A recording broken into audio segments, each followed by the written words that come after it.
Vamos a continuar con el tema de sepsis neonatal. Para comenzar, lo vamos a hacer con un caso clínico. Se trata de un paciente de 6 días de vida, nacimiento por parto autóxico, Apgar de 8-9 sin datos de asfixia, con un peso al nacer de 3.200 y un peso actual de 300.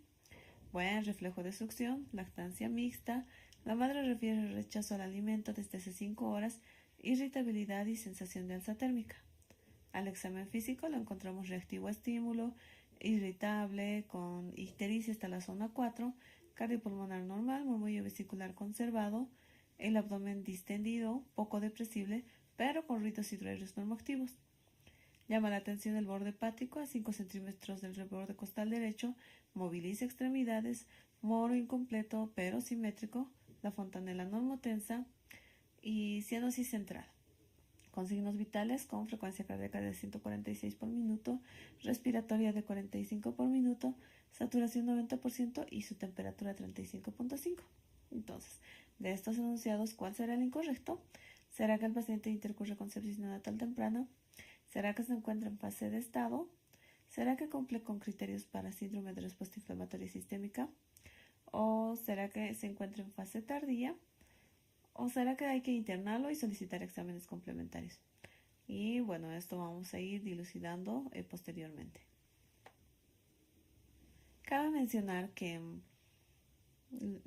las manifestaciones clínicas en cuanto a infecciones no siempre van a representar sepsis o de presentación temprana, ¿ya? Algunas infecciones que son básicamente las transplacentarias, pues nos van a presentar clínica que puede ser muy ambigua, subclínica o inclusive solamente presentarse de forma tardía, es decir, mucho más adelante. Y bueno, recordar un poco que TORCH es un acrónimo que significa toxoplasmosis o de otros, dentro de ellas sífilis, varicela, hepatitis, Coxsackie, Epstein-Barr, rubiola para la Eres, CES de citomegalovirus y H de herpes simple.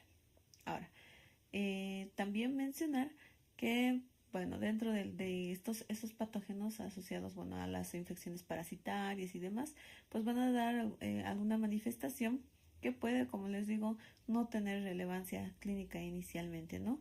Por ejemplo, el retraso del crecimiento intrauterino, defectos anatómicos congénitos, afectación orgánica neonatal, podemos presentar secuelas tardías, ¿no?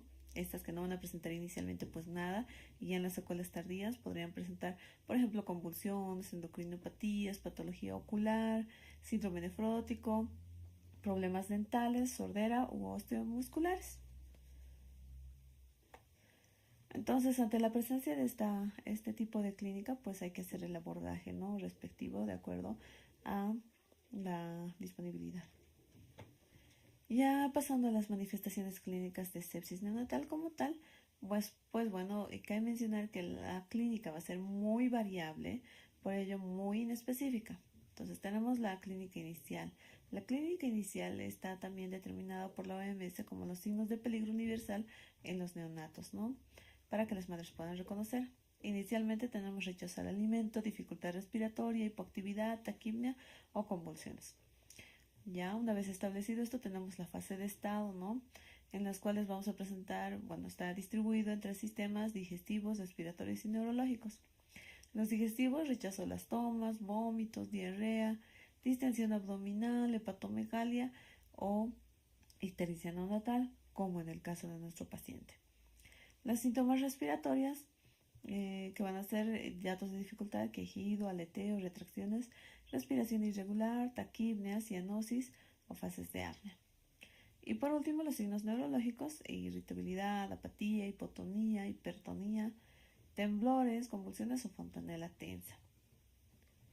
Posteriormente tenemos nuestra fase tardía, que es una exacerbación del cuadro previo.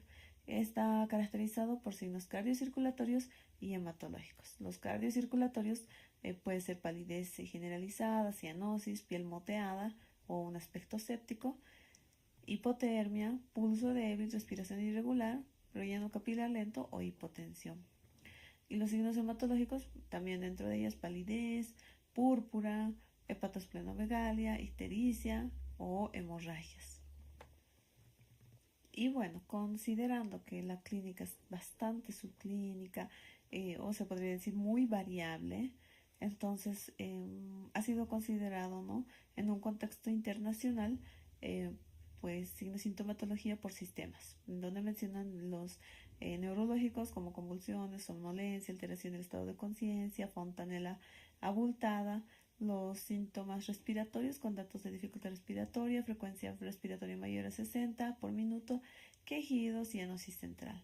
Los cardíacos, que se relacionan con hipoperfusión, pulso rápido y débil, gastrointestinales, ictericia, alimentación deficiente, distensión abdominal, dermatológicos como pústulas, eritema, purulencia periumbilical, musculoesqueléticos, edema a a la altura de las articulaciones, y otros que dentro de ellas estamos con las temperaturas mayores a 37.7, sensación de calor, o menor a 35.5, ¿no? Sensación de frío. Además, bueno, también mencionar que a diferencia de los síndromes de respuesta inflamatoria sistémica de los adultos, en niños pues está caracterizado por inestabilidad térmica, disfunción respiratoria, es decir, alteración de la frecuencia respiratoria, taquipnea, bradipnea, trastorno cardíaco, taquipnea, bradicardia, taquicardia y bradicardia, o anomalías de la perfusión, ¿no? Cuya diferencia con sepsis, pues en sepsis simplemente tenemos un foco de infección, ¿ya? En cambio, en el síndrome de respuesta inflamatoria puede ser la presentación debida a otras causas, no siempre que sean infección. ¿Ya? Entonces, ¿por qué pasamos a un síndrome de respuesta inflamatoria sistémica? Pues por la permeabilidad vascular, ¿no? En cuanto hay presencia de infección como tal, hay aumento de la permeabilidad y por ende la sistematización de la enfermedad. Pasando ya un poco a los puntos en los que se toman en cuenta en neonatos, inicialmente puede presentar fiebre o alteración de la estabilidad térmica, en la cual pues la fiebre como tal se puede presentar en un 50% de niños que realmente no sea debida a infección, sino simplemente hay que investigar el ambiente, si el neonato tiene datos de deshidratación, el sistema nervioso central, hipertiroidismo o disautonomía, que también pueden presentar fiebre, sin embargo no ser realmente infección como tal. Por ende, también ahí se toma en cuenta que en cuanto a síndrome de respuesta inflamatoria sistémica puede ser distermia, es decir, fiebre, o puede ser hipotermia. Ahora, podemos presentar a nivel de la piel exantema, ¿no? Eso hay que investigar bien, realizar un buen examen físico, ¿no?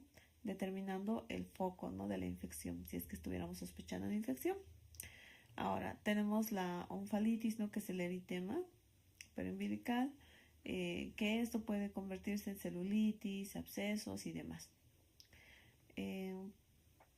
Y el ectima gangrenoso, ¿no? Que son lesiones ulceradas, ¿no? Que están constituidas por la pseudomonas y listeria monocitogenes, que son patógenos que pueden estar en la vía vaginal, ¿no?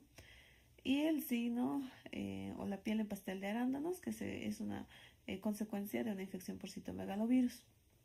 Por otro lado, la onfalitis como tal, ¿no? Que es una infección. Cabe mencionar que el cordón es básicamente un caldo de cultivo, ¿no? Donde se puede desarrollar y colonizar por patógenos de la piel iniciales, ¿no? Y pues se caracteriza por el eritema en región periumbilical. Esto puede complicarse con celulitis, fascitis necrosante y bueno, con sepsis. Por otro lado, en países subdesarrollados como el nuestro, aún tenemos, ¿no? La presencia de tétanos neonatal, ya, lo cual en un caso vamos a poder determinar si es que nace bien, tiene buen reflejo de succión y demás. Sin embargo, entre el tercer y décimo día puede presentar crisis de espasmo, rigidez, y por ende existe la prevención, ¿no? En cuanto a la prevención, la pesquisa, ¿no? de pacientes con la vacuna y o administración de vacuna antitetánica. Por otro lado, pues podemos tener casos de neumonía connatal, ya que se caracteriza por datos de dificultad respiratoria o displasia broncopulmonar, que generalmente puede estar causado también por Clamidia trachomatis, ureaplasma o citomegalovirus, que dan una clínica muy significativa al nacimiento. Y por último, la meningitis, ¿no? Cuyo agente causal, considerando la mayor frecuencia, ¿no?, de presentación con gram positivos o el estreptococo del grupo beta. Bueno, en ese caso pues se inicia tratamiento biasociado sí o sí con ampicilina y cefotaxima. Un esquema básicamente que dure hasta 21 días y obviamente se envía un cultivo de líquido cefalorraquídeo tras la punción lumbar. Y obviamente bajo este diagnóstico siempre guiados con la clínica paciente que presenta convulsiones, con otros datos de respuesta inflamatoria sistémica o la fontanela bombada de repente o alteración del estado de conciencia. Y bueno, volviendo a nuestro caso inicial, ¿qué es lo que vamos a ver? Nuestro paciente de 6 días, ¿no? Nuestros factores que vamos a tomar en cuenta, considerando que nuestro neonato tiene 6 días de vida y basándonos, ¿no?, en cuanto a su definición, está todavía dentro de la primera semana. Por ende, sí podríamos decir que está con sepsis neonatal temprana, ¿no?, de 6 días, ¿no? Y esto basándonos en el libro de Nelson. Por otro lado, nuestro otro factor de riesgo es el rechazo al alimento, irritabilidad y la sensación de alza térmica, que son nuestros signos de peligro y clínica inicial, ¿ya? Pero al examen físico lo que nos llama la atención es el abdomen distendido, el borde hepático palpable y la cianosis central. Obviamente la temperatura, ¿no?, que está en 35.5. Entonces, nuestro paciente sí se encuentra, ¿no?, en fase de estado por la clínica que mencionamos y cumple criterios para síndrome de respuesta inflamatoria sistémica. Mencionando que pues nuestro paciente sí tiene inestabilidad térmica, se encuentra irritable y bueno, con cianosis central, ¿no? Pese a que conserva los otros signos vitales pues aceptables. Entonces, y si nuestro paciente se debe internar y solicitar exámenes complementarios, ¿no? Y lo que sí no se encuentra en fase tardía porque todavía no tenemos alteración del estado hemodinámico, ¿no?, o cardiocirculatorio. Bueno, para el diagnóstico, cuando tenemos la sospecha, ¿no?, en algún neonato por los datos clínicos que nos presenta, pues básicamente el diagnóstico como tal se debe realizar con el aislamiento de un microorganismo en cultivos de un medio estéril, un medio corporal, es decir, de sangre, puede ser orina, puede ser líquido cefalorraquídeo o líquido articular. Obviamente guiándonos en la clínica, ¿no?, que presenta nuestro paciente. Por otro lado, se recomienda que sean 2 muestras de hemocultivo tomadas por 2 sitios diferentes para evitar la confusión, ¿no?, del crecimiento y desarrollo de la piel. Y bueno, para pasar al siguiente punto vamos a presentar otro casito clínico. Un paciente de 5 días de vida, ¿no?, con antecedente de madre de 20 años, no realizó controles prenatales, su grupo sanguíneo es ISO-RH positivo, aparente flujo vaginal durante el último mes de gestación, nacimiento por parte autóxico, el líquido amniótico es meconial, escaso, el llanto inmediato con un Apgar de 7-9 y bueno, en domicilio la mamá nota pigmentación progresiva amarillenta con episodios de irritabilidad, vómitos ocasionales y hace un día presentó alza térmica, rechazo al seno materno y dificultad para mantenerse despierto, por lo que acude por emergencias. Al examen físico, nuestro paciente está reactivo a estímulo, irritable, con ictericia hasta la zona 5 y mucosa oral seca, sin reflejo de búsqueda, con fontanela bombada y el moro es asimétrico, con las pupilas reactivas a 3 milímetros simétricas, cardiopulmonar sin uso de musculatura accesoria, es decir, sin dificultad respiratoria, el abdomen sí distendido, con un perímetro abdominal de 40 centímetros, el borde hepático está a 7 centímetros del reborde costal derecho y es poco depresible, ruidos hidroaéreos son hipoactivos, ¿no? Y la región umbilical con un eritema, ¿ya?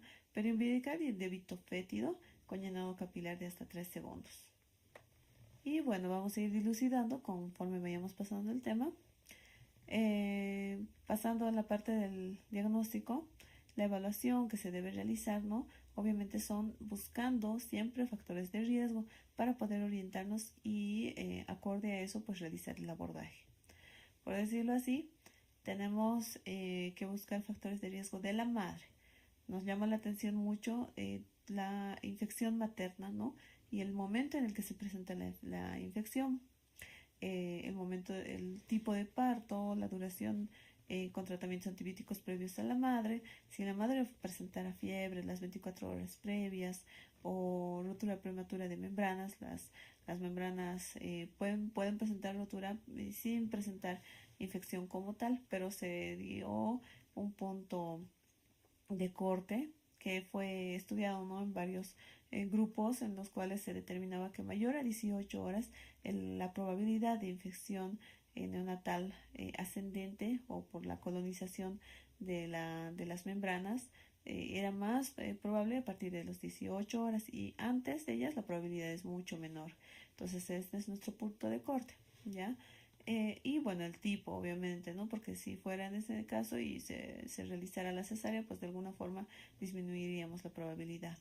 La infección urinaria es otro factor, ¿no? Eso básicamente por la colonización y por la cercanía del canal vaginal.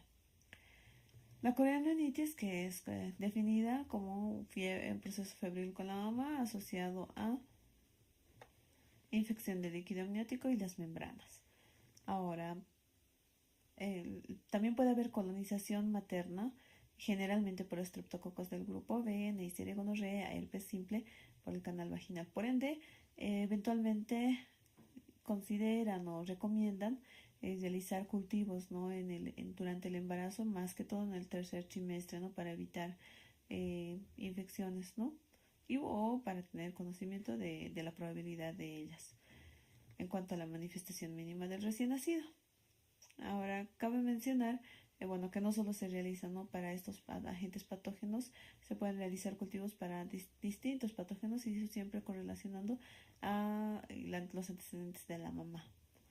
Por otro lado, pasando a los factores de riesgo ya propios del neonato, son la edad gestacional, el peso al nacer, si ha sido parto múltiple, la duración de la ruptura de membranas, como les mencionaba, si el expulsivo ha sido muy prolongado, si el neonato ha presentado algún factor de riesgo como la taquicardia o la edad en la cual el paciente presenta la clínica, ¿no? Si ha sido durante el parto, postnatal precoz o tardía. Luego la localización, ¿no? A su inicio, si ha sido intrahospitalario o extrahospitalario. Por otro lado, también nos va a llamar la atención mucho es lo que, aparte de la edad gestacional, el tiempo de internación, ¿no?, y los dispositivos que el neonato tenga, desde vías de accesos vasculares, tubo endotraqueal, nutrición parenteral, cirugías. Y bueno, por otro lado, como mencionábamos, hay que hacer los diagnósticos diferenciales, ¿no?, y pruebas de otras enfermedades, ¿no?, para ver si hay malformaciones congénitas, si lo que presenta el neonato es básicamente por alteración de la vía respiratoria, si presenta algún factor para hacer enterocolitis necrotizante, una metabolopatía, por ejemplo la galactosemia. Y bueno, otras pruebas de enfermedad local o sistémica, de aspecto general, las constantes vitales, enfermedades de sistemas orgánicos, hay que ver los emuntorios, movimiento de las extremidades y bueno, ya un poquito más específicos, las pruebas analíticas, ¿no? El cultivo, obviamente, de un medio estéril, como mencionábamos, la demostración del desarrollo de algún microorganismo en algún tipo de tejido, en la detección molecular, puede ser esto en sangre, orina o líquido cefalorraquídeo, la serología materna o neonatal, presencia de algún agente, ¿no?, sífilis, toxoplasma y la autopsia. Volviendo a nuestro casito, ¿qué es lo que nos va a llamar la atención? Primero, que no ha recibido controles prenatales, por ende no tenemos historial durante el embarazo. Por otro lado, el flujo vaginal durante el último mes de gestación es otro factor de riesgo, ¿no? Y también el nacimiento que ha sido por parto eutóxico.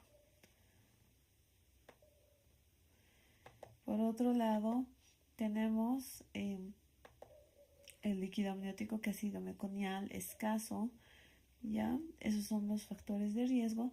Y del examen físico lo que nos llama la atención es que está irritable, tiene ictericia de la zona 5, la mucosa oral está seca, tiene datos de deshidratación, sin reflejo de búsqueda, la fontanela está bombada, el moro es asimétrico. Por otro lado, si bien no tiene datos de dificultad respiratoria, pero el abdomen está distendido, el borde hepático está a 7 centímetros del borde costal derecho, los ruidos hipoactivos, la región umbilical con eritema periumbilical y débito fétido. Y bueno, dentro de la clínica que nos va a llamar la atención es la sensación de alza térmica que ha habido, rechazo al seno materno y dificultad para mantenerse despierto. La irritabilidad y los vómitos también son otros factores que nos llaman la atención. Entonces, bueno, ya continuando de los exámenes que hay que solicitar, siempre van a ser acorde al examen físico que se haya realizado. Pero bueno, generalmente se pueden solicitar dentro de ellas las pruebas de inflamación, es decir, el hemograma para ver leucocitosis. Hay una relación entre cifra de neutrófilos maduros y inmaduros. Luego los reactantes de fase aguda, proteína C reactiva, velocidad de sedimentación globular, y más adelante vamos a mostrar otros reactantes también que se pueden utilizar a esta edad, que tienen tal vez un poquito de mayor especificidad. Luego la citoquina 6, interleucina 8, factor de necrosis tumoral. También hay que descartar, ¿no?, coagulación intravascular diseminada con solicitando los productos de degradación de la fibrina, el dímero D. Luego las pruebas de enfermedad sistémica multiorgánica, desde acidosis metabólica, por ende solicitamos gasometría, para la función pulmonar también, función renal y la lesión hepática, que es muy importante, ¿no? Bilirrubinas, transaminasas, el tiempo de protrombina, tiempo de tromboplastina tisular. Y bueno, también para ver la función de la médula ósea, ¿ya? Y dentro de ella el hemograma y la morfología. Entonces, bueno, según un artículo de 2014, pues nos dejan un pequeño algoritmo para realizar el diagnóstico como tal. Entonces, si tenemos un hemocultivo que es positivo, ya, sí tenemos que determinar, ¿son bacterias contaminantes? Si nuestra respuesta es sí, se debe aislar en 2 o más oportunidades. O sea, nuevamente el cultivo, ¿no? Repetirlo. Luego, si nuevamente sale positivo, entonces sepsis confirmada. ¿Ya? Si nuevamente sale negativo, probablemente estamos frente a un Staphylococcus coagulasa negativo. ¿Ya? Si es confirmada o estamos sospechando un Staphylococcus coagulasa negativo, pero si tenemos solo un hemocultivo positivo, ¿no? Si esta es positiva, tenemos sepsis probable. Si no, entonces hay que preguntar si ha recibido tratamiento para antiestafilococo. Y si no, pues ya hay que iniciar el tratamiento, ¿no? Porque inicialmente se puede iniciar la terapia empírica, que ahorita vamos a ver, y si no, pues cambiarla, ¿no? Hacer rotación antibiótica. Por otro lado, será si se tomó PCR cuantitativa, si el resultado fuera mayor a 10, entonces estamos ante una sepsis posible. Y si el PCR saliera menos de los valores de referencia, entonces no estamos frente a sepsis. Obviamente esto siempre, ¿no?, correlacionando con la clínica del paciente, ya que esto solo es orientativo porque el paciente puede presentar toda la clínica, ¿no? En cuanto a la que habíamos mencionado, manifestaciones realmente clínicas, también podemos ir apoyadas en ello, ¿no? Pero esto es básicamente para apoyarnos en cuanto a los exámenes complementarios. Cabe mencionar que todo lo anterior descrito puede no realmente presentarse solamente en sepsis, ¿no? Por ejemplo, si tuviéramos en el paciente que presentara datos de dificultad respiratoria o cianosis, siempre descartar el cuadro de alguna alteración cardíaca, ¿no? Porque alguna de ellas puede presentar también cianosis sin realmente ser sepsis. Datos respiratorios, también hay que hacer la disquisición diagnóstica, ¿no? paciente con neumonía aspirativa, líquido amniótico, esto mucho va a ir relacionado a los antecedentes que ya hemos estudiado. Por otro lado, podemos tener un paciente con hipoplasia pulmonar, fístulas traqueoesofágicas, taquipnea, ¿no? En cuanto a cuadros gastrointestinales, no solo por la distensión abdominal, hay que distinguir enterocolitis necrosante, perforación gastrointestinal, anomalías estructurales y demás. Por otro lado, las causas hematológicas nos pueden dar púrpura fulminante, trombocitopenia inmunitaria, neutropenia inmunitaria, anemia grave y bueno. Y las causas metabólicas, ¿no? Hipoglicemia, trastornos suprarrenales y errores congénitos del metabolismo que también nos pueden dar la clínica, ¿no? Desde ictericia, dificultad respiratoria, deshidratación y demás. Y la parte neurológica, ¿no? Hemorragia intracraneal, encefalopatías, convulsiones. Bueno, esto es un pequeño, ¿no? Cuadro de recomendaciones para tomas de muestras, ¿no? Primero, tenemos que tener pues los cultivos de sangre, ¿no? Que se realizan con 1 ml de sangre total. Y bueno, esta es nuestra prueba para determinar bacteriemia. Por otro lado tenemos líquido cefalorraquídeo, también sistemático, y pues en esta tenemos que reajustar, ¿no? El antibiótico y elegir bien para los medicamentos que puedan atravesar la barrera hematoencefálica. Por otro lado tenemos el cultivo de orina, que generalmente nos puede sugerir infección de tracto urinario de un paciente que pueda presentar clínica a partir de las 72 horas de vida. Y bueno, como íbamos mencionando, se puede realizar cultivo de aspirado traqueal, obviamente en nuestra clínica, ¿no? Y las condiciones de nuestro paciente, pues el aspirado se realiza cuando nuestro paciente está intubado. Si está intubado y presenta datos de respuesta inflamatoria sistémica, también hay que descartar porque el mismo dispositivo puede desencadenar una infección, ¿no? Por otro lado, el índice de neutrófilos, los marcadores de neutrófilos, el recuento de plaquetas que ya inicialmente nos podría estar sospechando, ¿no? Coagulación intravascular diseminada. Después, bioquímica de líquido cefalorraquídeo, reactantes de fase aguda, ¿no? Entre ellos el PCR y la procalcitonina, ¿no? Que está en su auge, tiene por encima del 88% de especificidad. Y se puede aplicar, ¿no? Puntuaciones para la calificación de sepsis, que pueden ser solamente con los datos de la OMS o en el contexto internacional que les había mencionado, o hay un score, ¿no? El score de Rodwell, que también toma en cuenta la relación entre neutrófilos inmaduros y los totales, bueno, la valoración de los reactantes de fase aguda y un hemograma. Y bueno, también nos van a servir para poder interrumpir un tratamiento en caso pues de un paciente que netamente salga negativo para sepsis. Los valores que vamos a tomar en cuenta en la bioquímica del líquido cefalorraquídeo son las proteínas y la glucosa. Esto básicamente para orientarnos más o menos en cuanto al agente etiológico.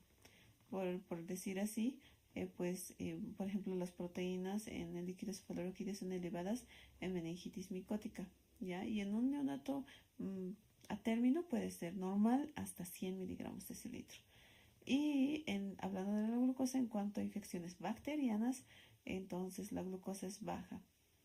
Y pues esto sí nos orienta.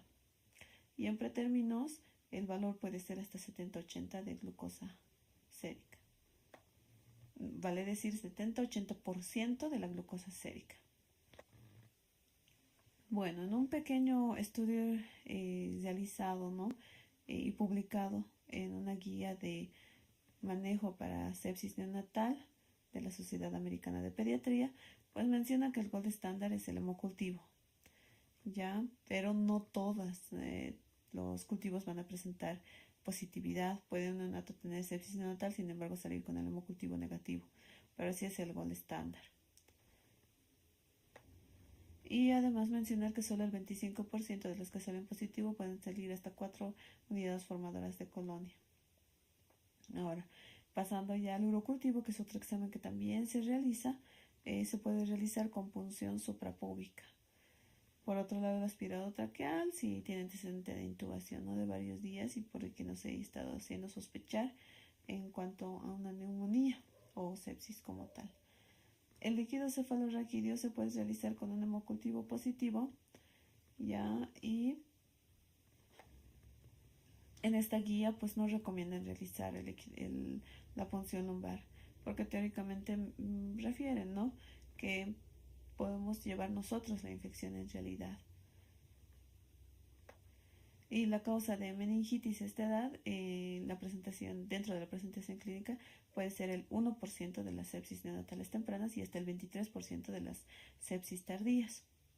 Por otro lado, también existen los cultivos de superficie, ¿no?, región axilar, región inguinal, región cervical, pero no se aplica. ¿Por qué? Porque no son muy específicas y pues son estudios caros y poco valorables.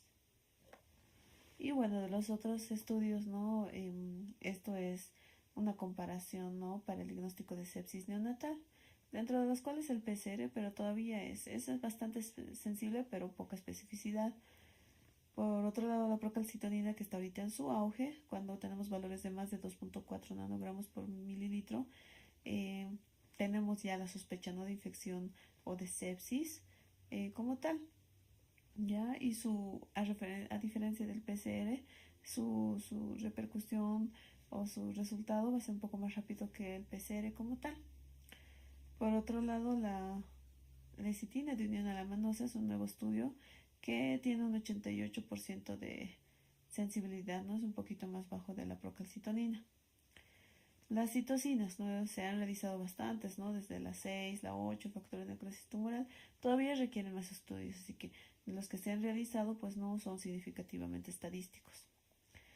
Bueno, y pasando ya a los neutrófilos específicos, tienen una sensibilidad todavía de 81%. Y volviendo a nuestro caso, ¿ya?, vamos a solicitar qué exámenes complementarios en este paciente. Lo que vamos a solicitar primero es un hemograma con un PCR, procalcitonina, ¿ya?, y una gasometría, el hemocultivo. Hay que hacer citoquímico y cultivo de líquido cefalorraquídeo, considerando que nuestro paciente presenta fontanela bombada y el antecedente de que tiene dificultad para mantenerse despierto, y la irritabilidad, que son signos, si bien son ambiguos, pero sí nos llama la atención, ¿ya?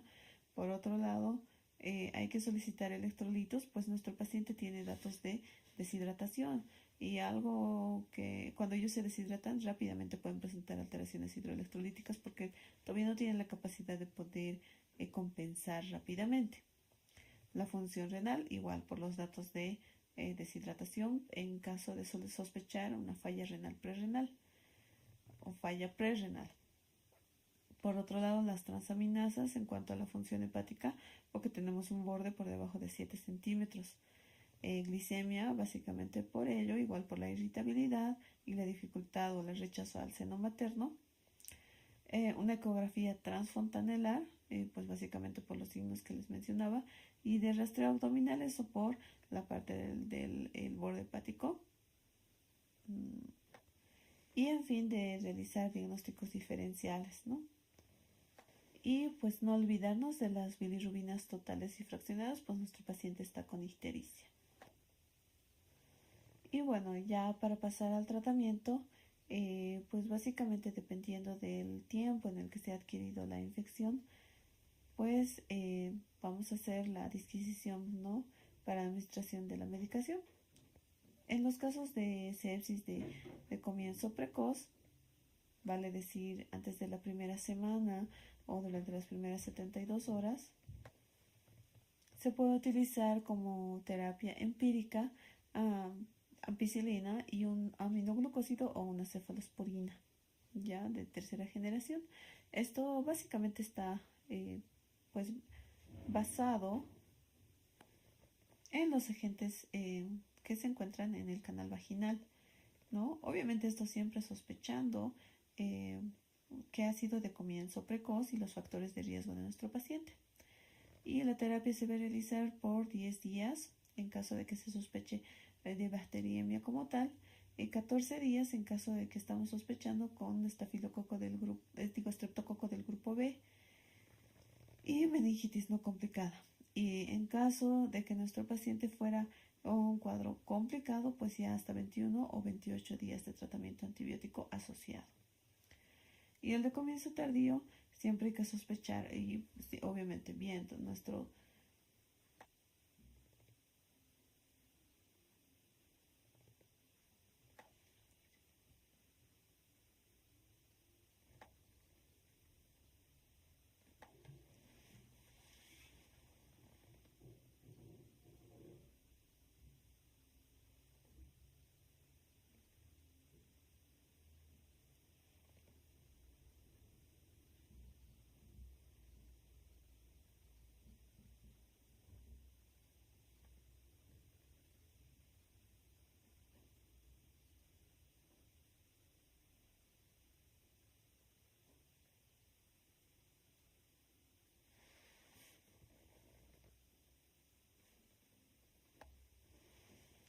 y bueno, cabe mencionar que se puede utilizar cefalosporinas o carbapenemas en caso de sospecha de meningitis, ¿no? Y hay que ajustar según el patógeno que estamos sospechando. Y bueno, también tenemos para las de comienzo tardío alternativa de uso de la vancomicina o el uso de carbapenemas, obviamente si no tenemos el antecedente de haber usado cefalosporinas previamente. Y bueno, acá tenemos la dosificación que se maneja, ¿no?, en neonatología para uso, ¿no?, que son dosis para meningitis o dosis solamente para sepsis como tal. Y bueno, esto es otro recuadro también de manejo, ¿no?, de las dosis acorde al peso, ¿no?, del neonato y de la edad gestacional. Y bueno, el último esquemita en el que también son medicamentos que son utilizados en sepsis, ¿no?, y sus respectivas dosis. Estos cuadritos han sido extraídos de la Sociedad Española de Pediatría. Bueno, ya también pasando a las estrategias terapéuticas que no son antimicrobianas, pues tenemos las terapias, ¿no?, con factores estimulantes de colonias granulocíticas y monocíticas, cuyo mecanismo va a ser que va a potenciar el número y la función de los neutrófilos. No reduce la infección como tal, pero ayuda al neonato a poder, se podría decir, limitar, ¿no?, la infección como tal. Eventualmente pueden utilizarle como profilaxis para mejorar la supervivencia y evitar algunas complicaciones de la sepsis como tal. Y la inmunoglobulina o las gamoglobulinas también se utilizan en sepsis, ya es una parte de las estrategias no antimicrobianas. Aumenta la citotoxicidad dependiente de anticuerpos, mejora la función de los neutrófilos. No hay pruebas, ¿no?, de que puede reducir la mortalidad, pero eventualmente ayuda a superar la infección como tal. ¿Cuáles son nuestras estrategias de prevención? Primero, la profilaxis, ¿no?, en el intraparto, es decir, pacientes que tienen antecedente de fiebre, deterioro del estado general, o del no, la mamá en el embarazo, o 24 horas antes que presenten fiebre, datos de respuesta inflamatoria sistémica. Se puede realizar la administración de penicilina o ampicilina 4 horas antes del parto. Por otro lado, se puede hacer profilaxis con fluconazol, esto en neonatos generalmente de peso bajo o extremadamente prematuros, por debajo de 1500 gramos. Y por otro lado, suplementos con lactoferrina bovina o probióticos con lactobacillus ramosus, ¿no? La lactoferrina, que es una glucoproteína de la leche, que nos va a ayudar, ¿no?, con la respuesta a la inmunidad innata. Y los probióticos que van a ayudar a potenciar el efecto de la lactoferrina. En un artículo publicado en el Journal of Pediatrics and Child Health del 2017, pues se ha realizado un pequeño estudio en el cual pues determina que la lactoferrina sí se puede utilizar, pero que requiere más estudios. No tiene significancia estadística en cuanto a prevención real o disminución de la mortalidad como tal. La inmunoglobulina endovenosa todavía no se probó tampoco su eficacia. Los ácidos monoclonales tampoco no demostraron eficacia. Los probióticos refieren que no son eficaces y el zinc recomienda realizar más estudios, ¿no? Pero eso básicamente porque su mecanismo de acción es que disminuye la calprotectina y los proinflamatorios. Y este último está basado en otro estudio que ha sido publicado en 2018 en una revista india. Ahora las complicaciones, ¿no?, que tenemos en cuanto a la sepsis neonatal. Puede pasar un choque séptico, trastornos de coagulación con coagulación intravascular diseminada, la enterocolitis necrotizante, trastornos hidroelectrolíticos, metabólicos, ácido base, complicaciones que abarcan ventriculitis, cerebritis y absceso cerebral. Y bueno, para realizar un breve repaso en cuanto a los factores de riesgo, ¿no? Tal vez recalcar, ¿no?, en cuanto a los factores de riesgo maternos, datos de sospecha de infección intramniótica, colonización por el estreptococo del grupo beta. Podemos tener un cultivo, ¿no? Como les mencionaba, eventualmente se debe realizar el último trimestre cultivos del canal vaginal, ¿no? Si tuviéramos un cultivo positivo para estreptococo del grupo beta, bacteriuria positiva, o un hijo, la mamá que tenga un hijo previo que ha tenido sepsis neonatal por estreptococo del grupo beta, pues básicamente estos son nuestros factores de riesgo en cuanto a la mamá. ¿Y cuál es el diagnóstico de coriomionitis como tal? Entonces es fiebre materna mayor a 38 grados y al menos una de las siguientes condiciones, ¿no? Leucocitosis materna, taquicardia materna o taquicardia fetal, sensibilidad uterina o el líquido amniótico de mal olor, ¿no? Entonces, en estos casos debemos sospechar infección intrauterina. Ahora, también cabe mencionar que otros factores de riesgo tenemos dentro de ellas el parto prematuro, ¿no? ¿Por qué ha ocurrido el parto prematuro? Eventualmente son por cuadros infecciosos, ¿no? Sospecha de infección hasta demostrar lo contrario, ¿no? Un bebé que nace prematuro o la mamá llega con trabajo de parto y aún no es el tiempo, pues hay que hacer cultivos sí o sí. Por otro lado, en la fiebre materna, como mencionábamos, también hay que distinguir cuál podría ser la causa de la mamá en caso de fiebre materna. Puede ser por la anestesia, puede ser una infección concomitante, es decir, una infección del tracto urinario alto, deshidratación o medicamentos, ¿no? También por otro lado, lo que les mencionaba, ¿no?, que nuestro punto de corte de la rotura de membranas son más de 18 horas. Y el líquido amniótico de mal olor, obviamente. Luego la leucocitosis mayor a 15.000 en la mamá con desvío a la izquierda. Y la sensibilidad uterina que les mencionaba. Y lo que nos va a hacer sospechar en el neonato, ¿no?, son taquicardia fetal, puede ser la misma prematuridad, puede ser hipoxia, puede ser arritmia o el uso también de medicamentos en la madre. Y el último repaso en cuanto a sepsis neonatal.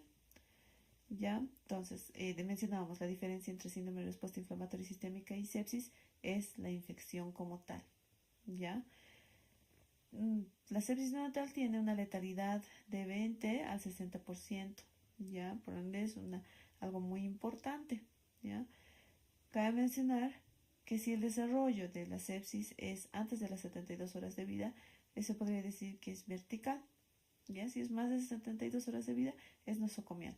Pero tal vez recalcar un poco que en el libro de Nelson menciona antes de la semana de vida y después de la semana de vida, ¿no?